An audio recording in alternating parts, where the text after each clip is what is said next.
선물. 용량이 3300이고 3.7V 짜리입니다. 얼마 전에 파라소닉 갈았는데 파라소닉은 빨리 배터리가 나가더라고요. 그게 옛날 배터리가 돼가지고 그래요.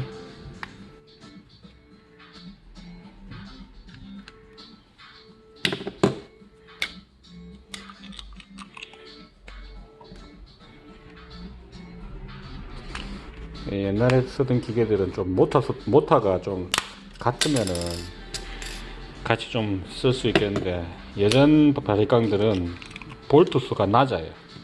1.2V 짜리 안 맞더라고.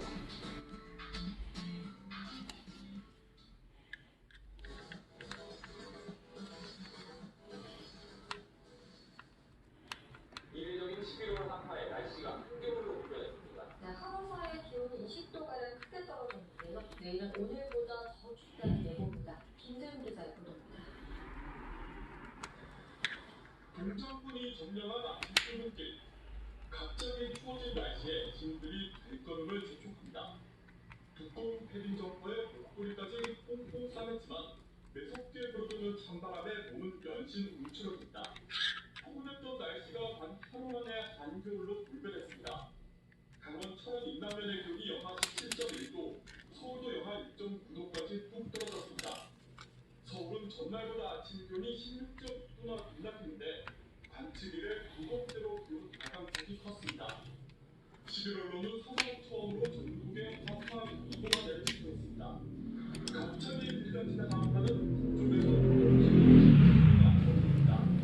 북극 주변을 맴도는 제주길과 유슬라는 하늘에서 영하 30도에 달하는 북극 냉기가 진짜 한반도 상공까지 퍼져듭니다.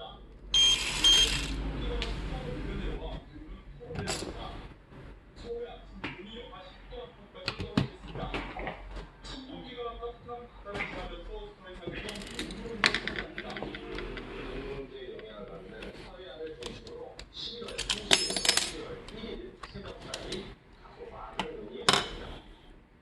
충청과 호남, 제주 등에서 많게는 7cm의 눈이 쌓인 것으로 보여 교통안전에 주의가 필요합니다.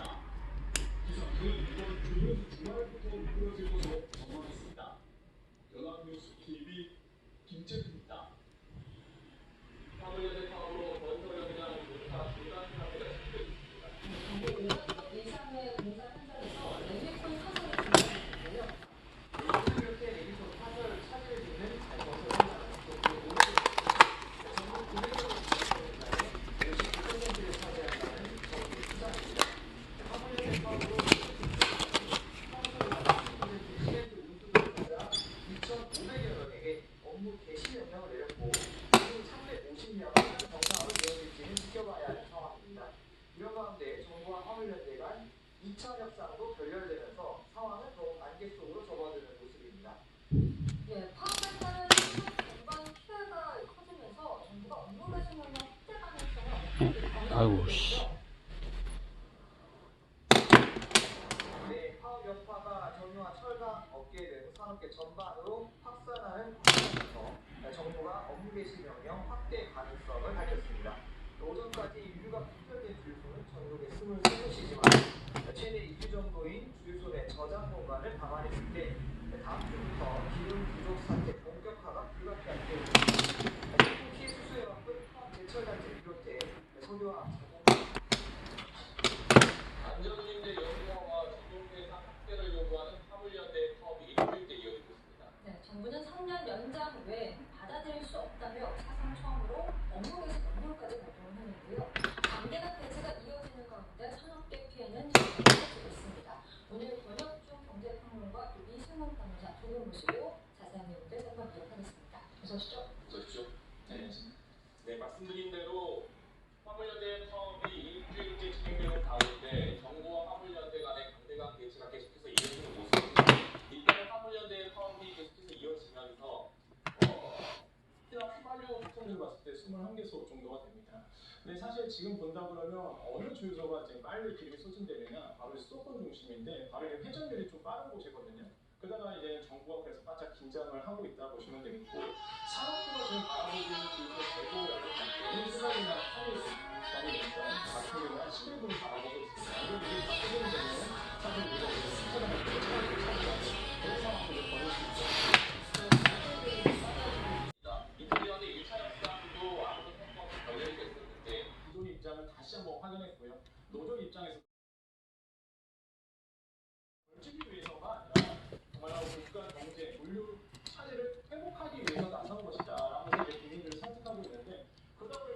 강대강의 그 분위기는 앞으로도 계속될 것이다. 그래서 결국에는 이제는 국민들이 가장 큰 피해를 받을 수밖에 없다고 좀 생각을 해보고 네, 오늘 2차 확산 결렬에도 영향을 준 것이 어제 정부가 발표한 업무 개시 명령이기도 한데 이것이 이제 제도도입 이후 18년 만에 첫 발표였습니다. 그런데 이 업무 개시 명령을 발표해서 어떨 때 이 명령을 발동할 수 있는 요건을 정하고 있습니다.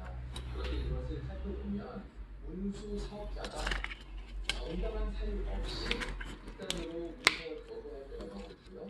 또 이를 통해서 국가 경제에 매우 심각한 위기를 초래하거나 초래를 우려하는 상당한 이유가 있습니다. 이런 식으로 요건을 상당히 좀 모호하게 정하고 있어요. 그래서 그럼에도 불구하고 66조 2에 따르면 이것에 대해서 해당하면 3명의 징역이나 3천만 원 이하의 벌금, 또 제19조 같은 경우에는 허가를 취소하거나 정지를 할 수 있고 당장 광고를 쓰게 되시는 상황이거든요. 그러다 보니까 정당한 사유는 무엇이냐, 그리고 상당한 이유는 무엇이냐. 정부는 당연히 이 조건을 최대한 넓게 보려고 할 것이고 화물연대는 좁게 보려고 할 것이고 제가 보기에 최종적으로는 몇 년 뒤에 재판을 통해서 법원이 판단하게 되겠지만 그런데 원칙적으로 명령서를 기사 본이나 가족에게 직접적으로 전달을 받아야도 된다라고 제2의 때 60세 이상 어르신의 대량 배식 중증률이 20%를 넘었습니다. 질병원 예상 집계를 보면 오늘 역시 기준 60세 이상 동절기 추가 접종 대상 대전율이 2%로 나타났습니다. 요양병원 등 감염 취약시설 입소자와 중사자의 접종률은 25.5%로 처음 25%를 넘었습니다. 김태리의 두꺼운 외투는 기본, 목도리의 장갑, 귀마개까지 등장했습니다. 갑자기 추워서 이렇게 많이 때려봤는데 추워가지고 분위기 머물렀습니다. 설악산은 영하 17.5도까지 떨어졌고 파주와 철원도 영하 8.9도를 기록했습니다. 그래서 상체 온도가 영하 35도에 달하는 강한 천문지가 남하면서 급격하게 이 눈이 흩날렸습니다. 지난해보다 19일 늦은 천문입니다. 이어 서해안과 제주도에도 낮부터 한방눈이 내렸습니다. 기상청은 서해안에는 최고 7cm의 다소 많은 눈이 내리겠다며 비판길 교통안전과 미끄럼 사고에 유의해달라고 당부했습니다. 영상을 본 전문가들은 코빈나에게 결함이 발생했을 가능성이 있다며 조종사가 마지막까지 최선을 다하는 것으로 보인다고 말했습니다. 송세혁 기자가 취재했습니다. 헬기 추락 사고 현장에서 수백 미터 떨어진 주택에 설치된 CCTV 영상입니다. 사고 당일인 27일 오전 10시 49분쯤 산골 지하형 물바구니를 단 헬기가 계속방송하며 야간 인근 소문에 나타납니다. 그런데 정상적으로 진행하던 헬기가 방향을 바꾸는가 싶더니 갑자기 시계 방향으로 빙글빙글 돌기 시작합니다. 이후 헬기는 거의 속도를 유지한 채 5차례가량 돌면서 20여 초 만에 수직 방향으로 떨어집니다. 저기 헬기가 추락한 산 중턱에선 6차례 이상 폭발음과 함께 검은 연기가 치솟습니다. 영상을 본 전문가는 소리 사이에 결함이 발생했을 가능성이 크다고 분석했습니다. 통상적으로 어느 순간인가 홀이 날 때 있는 배터리가 없습니다. 배터리 충전하고 되는지 확인해 볼게요.